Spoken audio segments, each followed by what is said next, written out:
Não, até falo, só que esse vídeo ele é muito emblemático, porque eu estava ali. Se vocês olharem nas fotos, inclusive, eu estava rodando em volta para ver se tinha alguma ameaça do meu irmão ali, contra o meu irmão.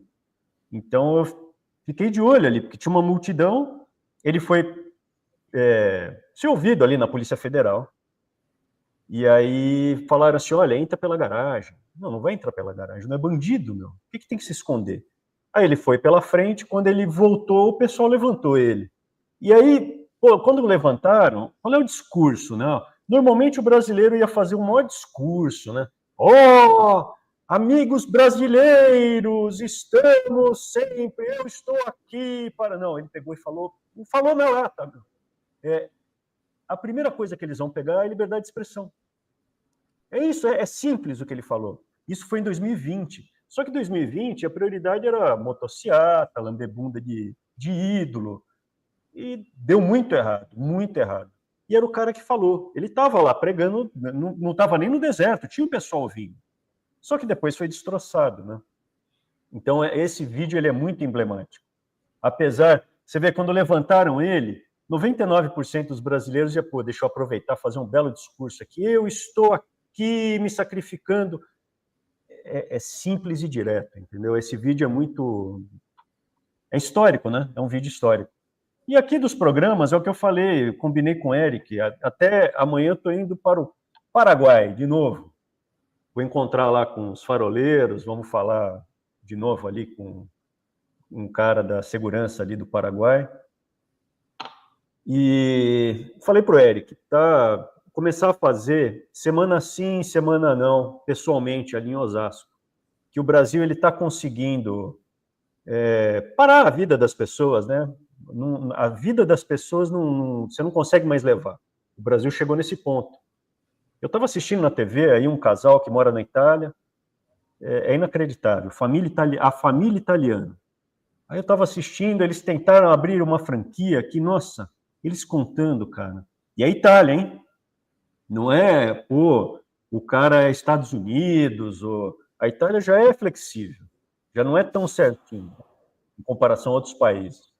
Mas mesmo assim, o cara estava 20 anos na Itália e tentou abrir uma franquia aqui, falou, meu, fui levando golpe, em cima de cacetada. Ele falou, o pessoal que preparava frappé, era um frappé para o cliente e um frappé para o cara. Eu via no vídeo, a gente colocou câmera, né?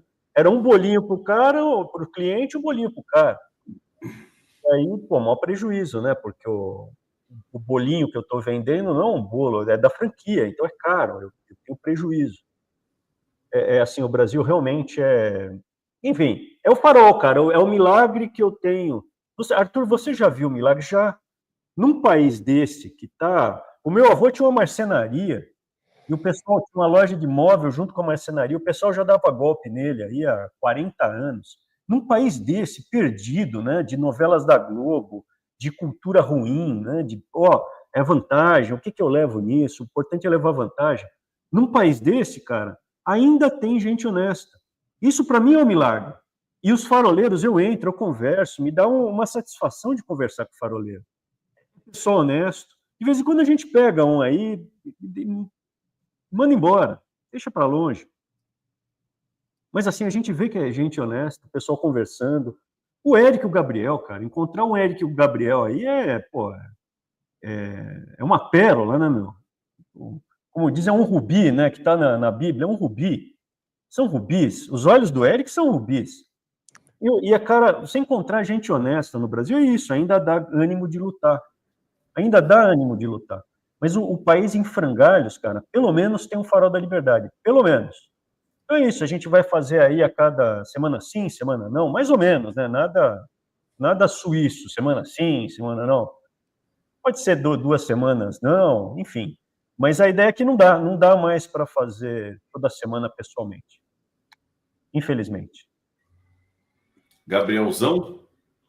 É isso. Obrigado, Eric. Seja bem-vindo de volta à metrópole do caos paulistana, ao Tarcisistão. E raiz cristã, né? Hoje eu separei um texto bíblico para a gente comentar aqui a respeito, no início aqui da nossa conversa, porque a perseguição e o verdadeiro cristianismo andam lado a lado na perspectiva histórica, não é? É impossível imaginar uma igreja verdadeiramente cristã afastada da perseguição. E isso casa muito com esse assunto. Foi a chamada do WhatsApp hoje que eu fiz a todos vocês que estão no grupo, inclusive esse aqui é o link, tá? Se você está vendo pela televisão, né, em algum lugar, tem o QR aqui em cima, você pode apontar, ou aqui embaixo no link, você entra no nosso grupo de WhatsApp, a gente já está abrindo o terceiro grupo, ou seja, a gente já está indo aí para mais de 2.000 pessoas engajadas nessa causa do Farol da Liberdade, o que é, como o Arthur comentou no início da nossa transmissão, um verdadeiro milagre. O Brasil é um país muito errado.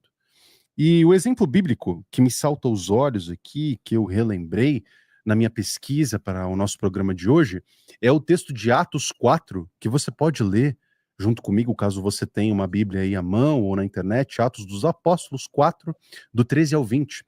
É dito assim: vendo a coragem de Pedro e de João, e percebendo que eram homens comuns e sem instrução, ficaram admirados e reconheceram que eles haviam estado com Jesus. E como podiam ver ali com eles o homem que fora curado, nada podiam fazer contra eles. Assim ordenaram que se retirassem do sinédrio e começaram a discutir, perguntando: que faremos com esses homens?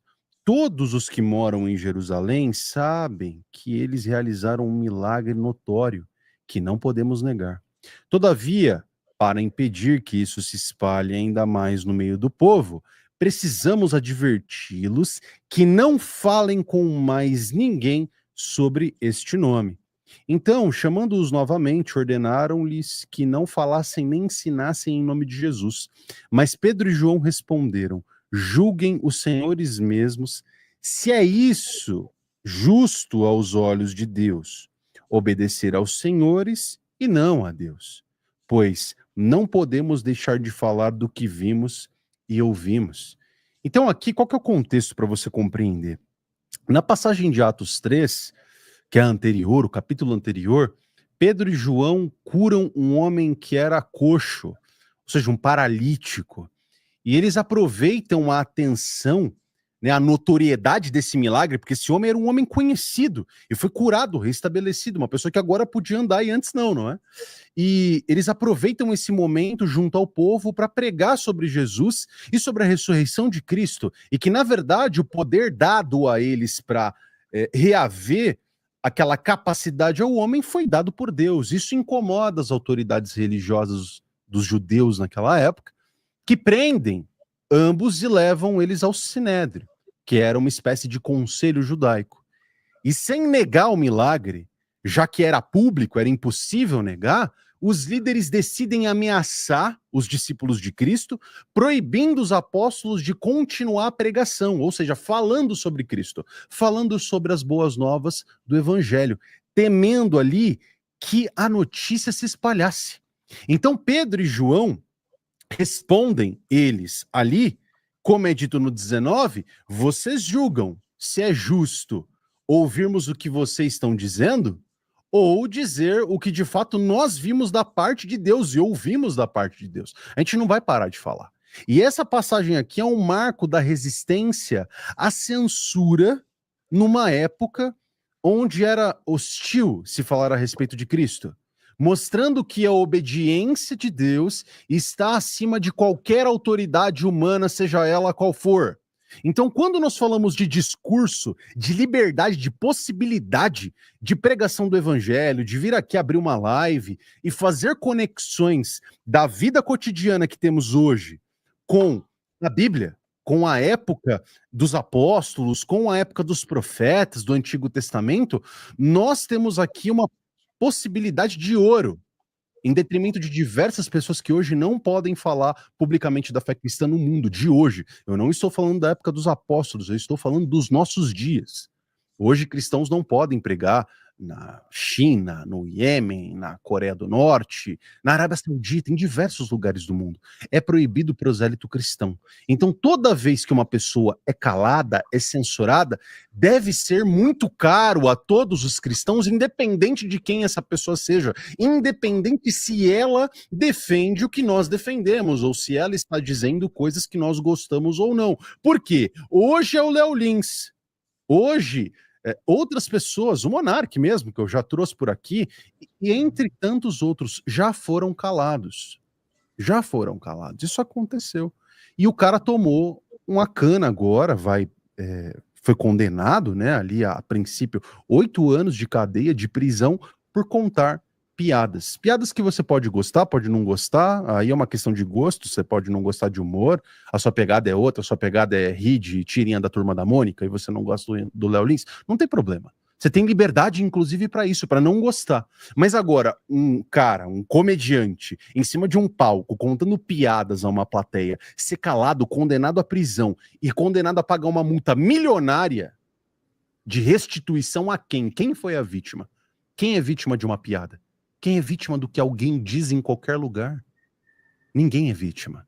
Então, para início aqui de tudo que a gente vai falar, daqui adiante, é muito importante que você que é cristão, antes de tudo, saiba, para você estar aqui hoje com uma Bíblia como essa, para você ter uma tradição cristã, muitas pessoas foram comidas por leões por pregar essa mensagem. Muitas pessoas foram transpassadas por espadas, por lanças. Então, toda vez que alguém é calado, toda vez que alguém é censurado, dói primeiro em nós porque lembramos dos nossos mártires, lembramos daqueles que possibilitaram a existência da palavra de Deus, das igrejas, de um culto, de uma liturgia que você frequenta todos os domingos. Isso não apareceu de maneira mágica no mundo. Isso é fruto de uma igreja que é combatente, uma igreja que é resiliente, que permanece ao longo da história. Então, quando nós falamos de censura, falamos antes de tudo de nós mesmos e da história dos cristãos ao longo aí desses 2000 anos de fé cristã.